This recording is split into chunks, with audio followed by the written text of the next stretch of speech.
that she had already survived the worst of life, and she would survive Ward B and Dr. Payne, too.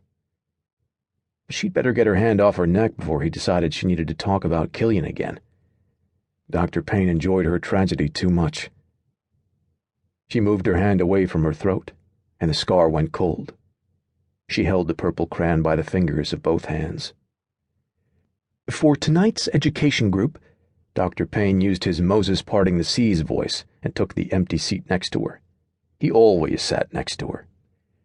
We're going to talk about happiness and some of the research being conducted in the field of positive psychology. A group of Harvard psychologists have found that happy people have a particular set of habits. None of the patients on Ward B gave two shits about happiness. They were all too damned crazy to care about such an elusive term. Now, if this evening's group had been about how to score smokes, line up conjugal visits, or get extra pudding cups, most of the patients would have been taking notes. "I'm already happy," Bo let out a high-pitched little girl giggle that sounded 9 kinds of wrong coming from a 300-pound guy. "I'm Bojangles, see?" He framed his face with his pudgy hands and smiled an open-mouthed, deranged clown smile.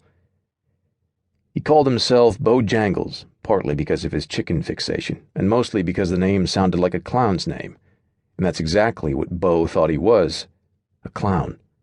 That crazy smile and his carrot-colored afro only solidified the delusion. "I'm so happy!"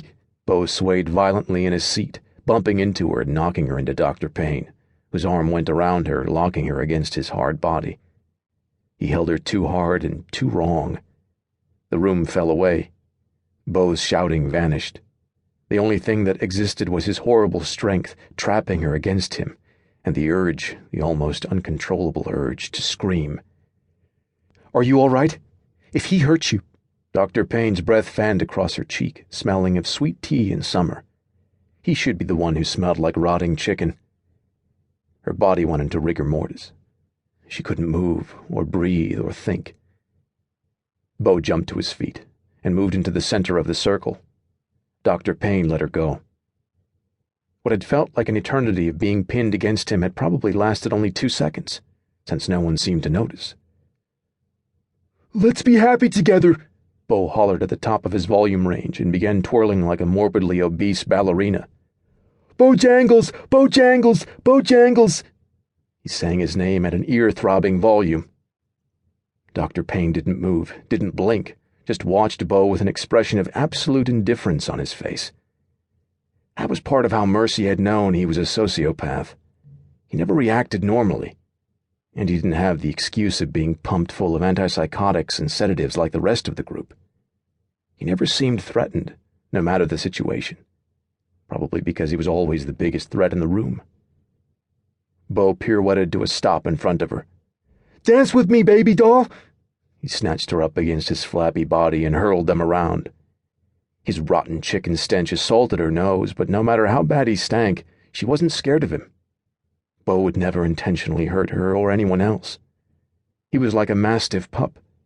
He didn't understand how big he was, or how strong, or how his size could intimidate. "Bo, I don't feel like dancing right now." She pushed against his pudgy man-boobs. His bottom lip jutted out, shiny with saliva, but he stopped and let her go, just like she knew he would. His chest bellowed, his lungs wheezed and whistled. Hauling around 300 pounds would do that to a person. "Now, why don't you sit down, catch your breath, and let Dr. Payne finish tonight's—" Bo began toppling over sideways, taking his time to fall, the way a giant tree goes down in a thick forest. She reached out to grab him, but his momentum and weight were too much. He landed, knee, hip, then shoulder, the sound of flesh slapping concrete punctuated by the thud of heavy bones. Where Bo had been only a second before, Dr. Payne now stood, staring at her, not at the man on the floor. And that's where her ability to sense bad intentions fell short. Spontaneity. When someone acted without planning, her internal warning mechanism failed every time. She could never fully rely on it. "What did you do to him?" "He was done. He was going to sit down." The moment the words flew out of her mouth, she wished she could suck every syllable back inside and swallow them down whole.